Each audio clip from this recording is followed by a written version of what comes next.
Foi, sim. Casamento, aí lua de mel. Sei que tem uma história interessante da lua de mel. Lua de É, mel aí a gente casou, eu lembro que a gente... foi muito frustrante o casamento, porque a gente pagou a moça das flores, ela não botou, só tinha umas não velas, botou né? todas as flores. Tipo assim, o que a gente esperava de uma festa não aconteceu. É claro, a gente gastou, sei lá, R$ 5.000 no casamento todo, que era o que a gente conseguiu juntar na época. Não era nada significante, não era um festão. Mas mesmo porque a gente esperava, foi bem frustrante, assim, de caramba e tal. Fiquei muito triste. A gente conseguiu juntar R$ 450 Da gravata. da gravata e fomos de lua de mel para Gramado. Já estava comprado, né? Já estava comprado, a gente conseguiu comprar as passagens. Eu trabalhava na época já vendendo passagem aérea como autônomo, como vendedor autônomo, consegui negociar as passagens e tal. Fechou o hotel. Fechamos Aí o hotel, ele era lua de mel, né? Então ele dava, tipo, 1 ou 2 jantares no restaurante, alguma coisa assim. E era o que... Era o que Era o que salvava. salvava, porque o A gente não dinheiro... tinha dinheiro. Falei, gente, como é que a gente vai fazer todas as refeições? R$ 450 acabou em 2, 3 dias de lua de mel. Nossa. E aí? E aí... Que teve esse jantar Não, surpresa. aconteceu um milagre, não sei se você lembra, que ainda faltavam uns 3 dias pra gente ir embora, eu recebi uma ligação Foi. de um amigo de Mogi das Cruzes, que falou o seguinte: Thiago, a gente vai ter uma conferência aqui, você gostaria de vir dar uma palestra sobre... Eu não lembro qual foi o assunto que ele pediu para eu falar. E eu não era palestrante, não era pregador, não era nada. Mas eu sempre falo isso, né? O destino dá pistas. Eu falei, cara, eu tô em Gramado, não tem como sair daqui. Você tem como mandar passagem aérea, mandar tudo, depois me devolver pro Rio? Ele falou, não, mando tudo. Ele mandou passagem aérea, Foi da lua de mel direto. foi de Gramado, a gente foi direto para Guarulhos. Esquecido isso. A gente pousou em Guarulhos, ele buscou a gente, levou para essa conferência em Mogi das Cruzes. Aí eu falei, ele me deu uma oferta por isso. E nós ficamos lá em Mogi das Cruzes um tempão. A gente ficou um maior tempão e a gente se divertiu. Para a gente era viagem de passeio, Mogi das Cruzes. Tipo, estamos conhecendo São Paulo, né? Não, mas é muito diferente do Rio, né? A gente não tinha costume então a gente de tava, sair. opa! A gente não tinha costume de viajar. Então, Turistando. a gente turistou em Mogi das Cruzes. Então, a gente ficou feliz pra caramba. Aí, lembra que a gente comia no cachorro-quente que tinha purê de batata? E falou, caramba, o cachorro-quente aqui tem purê de batata e Que carne horrível. moída e tal. Eu achava gostoso, ela achava horrível. Cada um foi tendo a sua experiência, mas a gente foi vivendo a vida, né? Aí, quando a gente voltou pro Rio e voltou pra realidade, começaram as dificuldades. Porque eu tinha muita coisa na minha vida para tratar, por isso que eu sempre falo, o mais importante de casar é você fazer um check-up espiritual, psicológico, emocional e de histórico familiar para saber se vocês têm condição de tocar um relacionamento.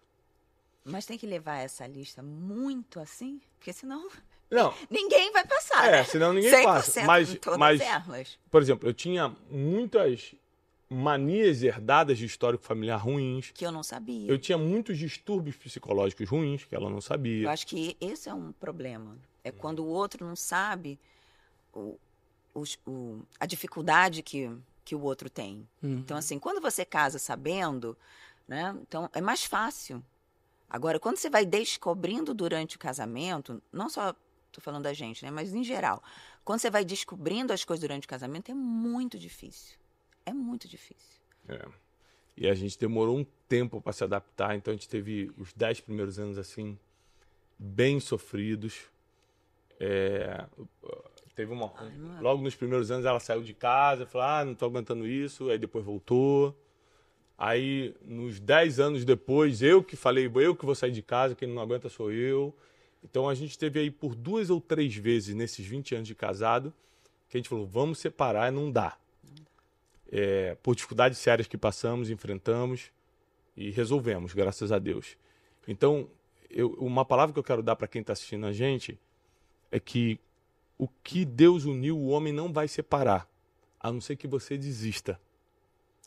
Então, uma coisa que... Qual o motivo de vocês estarem juntos até hoje formarem uma família bonita com 4 filhos e tal? É não desistir, porque dificuldade a gente teve a rodo.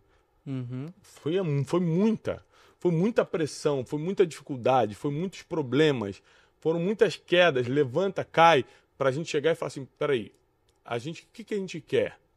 Ficar junto e tocar o que a gente construiu até aqui? Ou agora cada um tocar a sua vida e recomeçar com outras pessoas? Quando a gente fez essa matemática, a gente descobriu que queria ficar junto. E... Tirando o sentimento, né? Fora o amor. Fora o amor nunca esfriou. O amor nunca deixou de ter. Uhum. Tô falando só das dificuldades. E também tem o seguinte, cara. Quando você tá na presença de Deus, Deus encontra uma forma de te salvar. É verdade. E foi isso que manteve nossa vida de pé. Porque por mais que a gente tivesse nossos problemas, nossas loucuras, nossas tentações, nossas situações, Deus nunca deixou de ser o centro. Então, de alguma forma, ele encontrava um jeito de nos salvar. E a gente ficava de pé. Teixeira. Uma pergunta pro casal. Tendo em vista, por exemplo, eu que tô noivo, assim, eu tenho muitas coisas abstratas na minha cabeça, porque eu nunca passei por isso, então eu não sei o que pode vir adiante. Quais que são as principais dificuldades, desafios, assim, que você vê num casamento, assim, não só no caso de vocês, mas no casamento em geral? São muitas. São muitas. Pô. Mas o que acontece? Quando você casa, você tá naquela paixão, né? Uhum. Aquela paixão louca, não sei o quê e tal. Aí você volta da lua de mel, a casa tá linda, né? Tudo novinho, aí tá tudo bem. Quando começam as responsabilidades do casamento, aí que o negócio parece que por que eu casei? Por que eu fui fazer isso? Porque você tem que pagar luz, você tem que pagar água. Você não pode brigar e falar, tá, vai pra outro lugar, não, tem que dormir junto. Tipo, igual tô namorando, né? Uhum. Olha, eu vou pra casa da minha mãe, sai. Não, você não pode fazer isso. Você vai brigar com uma pessoa que você vai entrar no quarto, ela tá lá, tá na cozinha, ela tá lá. Então, essas situações do dia a dia é que se você não tiver, primeiro, lógico, o amor pelo outro, e se você não tiver com Deus, se você não tiver Jesus no seu coração, é muito difícil ficar em pé. É muito difícil. Então, assim, o sentimento, ele tem, mas você tem que saber passar por cima dessas dificuldades e que vai ser assim, do início ao fim. Não tem como. Pra sempre. Pra sempre. Porque aí depois vem os filhos. Aí vem outras dificuldades, outras alegrias e outras dificuldades. E conforme eles vão crescendo, as dificuldades vão aumentando. Então, nada vai facilitar. Vai facilitar, não. É sempre difícil. Assim, tem várias dificuldades, Teixeira. Primeiro, esse erro a gente cometeu muitos erros, mas esse não, a gente não cometeu. Alinhamento de expectativa. A gente sempre alinhou. Falei pra ela, olha, eu vou ser um cara empreendedor, eu sou trabalhador, eu amo trabalhar, mas eu sou um missionário. Então, você está disposto a casar com alguém que quer empreender, mas também quer ser um pregador, quer ser um missionário e eu vou entregar minha vida para a obra de Deus? Ela falou, estou disposta a isso. Então, ela sabia com quem estava casando. Tem gente que não fala nada, casa, aí depois de 5 anos fala, agora eu quero ser pastor. A mulher falou, mas eu não queria ser mulher de pastor. Tem gente hoje em dia que casa que não sabe nem quanto o cônjuge ganha. Não tem noção do quanto o outro ganha. O salário do outro nem sabe. Outra coisa que a gente decidiu antes de casar. Vamos prosperar? Vamos. Vamos partir para cima e vamos prosperar? Vamos sair da pobreza? Vamos. A gente decidiu isso antes de casar. Vamos ser uma família grande, bonita? Vamos. Então, tudo isso, ter filhos que a gente tem, prosperar, a gente decidiu antes de casar. Essa parte a gente não errou. A gente alinhou a expectativa. Ela sabia que estava casando com um empreendedor mais, acima de tudo, um missionário. Ou seja, que tinha uma palavra para entregar para essa geração.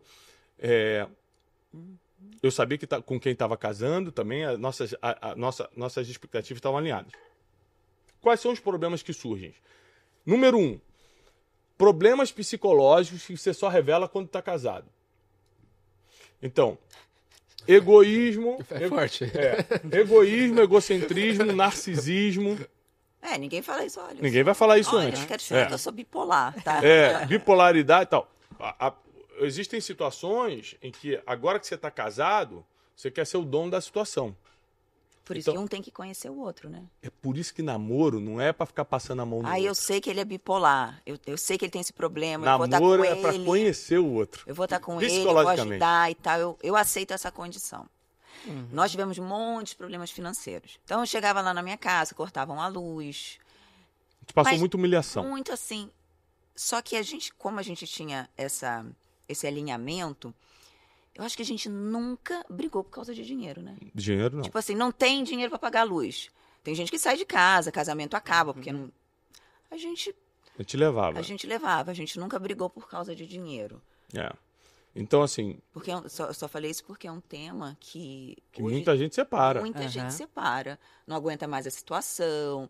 É claro que ele era trabalhador, eu também, cada um dentro da sua função. Então, a gente sabia que um estava correndo atrás, né? Não é aquele que está deitado no sofá e aí vem cortar a luz, né? Não é isso. Então, assim, existem vários problemas que só surgem depois do casamento por causa da convivência. Então, esses problemas psicológicos, por exemplo. Então, a gente, na época, não tinha maturidade para pedir ajuda. Aí, depois, a gente veio pedir ajuda e eu tive que consertar muita coisa no meu mundo emocional. Por isso que hoje eu falo muito de vida emocional, porque eu sei que foi o que quase me destruiu. Outras coisas são pecados escondidos que você leva da adolescência e juventude para o casamento. Pornografia, pensamentos impuros. Então, por exemplo, geralmente a mulher não é uma pessoa viciada em pornografia e não é uma pessoa que pensa em sexo o tempo todo. O homem está na pornografia, estou falando em geral, não estou falando que é todo mundo. E tal. Aí quando casa, o cara quer botar tudo aquilo que está na cabeça dele em prática. A mulher tá muito mais fria. E aí começa problema. Que ele acha que vai acontecer. Ele acha que vai acontecer aquilo no casamento. Aí começam os problemas sexuais. Então, além dos problemas psicológicos, agora começam os problemas sexuais. E aí, como a pessoa é nova, imatura, ao invés de sentar, conversar, resolver, buscar ajuda, buscar um mentor, um guia espiritual, alguém, não, ele vai fazer uma besteira. Ele vai fazer uma besteira para se vingar, já que eu não estou tendo sexo, já que ela não quer corresponder, então eu casei para isso, e aí vai fazer uma besteira. Não é que a pessoa não quer, né? Mas ela não consegue alcançar essa expectativa do outro, exatamente. né? E até porque o outro, exatamente. No caso o homem, ele não fala, né? Ele não vai falar, olha, eu vi isso daqui, tô querendo fazer isso daqui. Não, ele vai ficar esperando um dia, se acontecer, a mulher fazer aquilo. E ele vai ficar frustrado. E como é fruto de um pecado, vai ser uma frustração no casamento. Claro.